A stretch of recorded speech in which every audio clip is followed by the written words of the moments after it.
আমরা বেড়াতে যাচ্ছি ইস্টার্ন ডুয়ার্সে, আর আমাদের ট্রেন পদাতিক এক্সপ্রেস সেটা প্ল্যাটফর্মে দিয়েও দিয়েছে।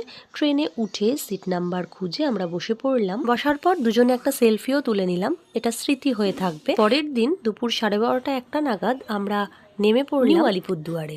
সেখান থেকে গাড়ি নিয়ে যাচ্ছি বক্সা জয়ন্তীতে। পৌঁছে গেছি আমরা জয়ন্তীতে, আর এই হচ্ছে আমাদের বাংলো, অবকাশ বাংলো। অসাধারণ সুন্দর একটি বাংলো। এখানে এলে আমরা নিজেরাই রান্না করে খেয়ে থাকি, সেই কারণে আমরা এখন বাজারে যাচ্ছি কিছু মশলাপাতি আনতে। সবজি বাজারটা আমরা আসার পথে হাট থেকে করে নিয়েছিলাম। জঙ্গলে বেড়াতে আসার অভিজ্ঞতা একদমই অন্যরকম থাকে। আর এখন আমরা যাচ্ছি এখানকার একজন বাসিন্দার বাড়িতে দেশি মুরগি কিনতে। কেনাকাটার পর আমরা চলে এসেছি মোমো খেতে, আর ঠিক পাশেই দাঁড়িয়ে দেবব্রত সারমেয়দের খাবার খাওয়াচ্ছে। বেড়ানোর পুরো ভিডিওটা আগামীকাল দেখা যাবে, আর দেখতে হলে অবশ্যই চ্যানেলটাকে সাবস্ক্রাইব করতে হবে।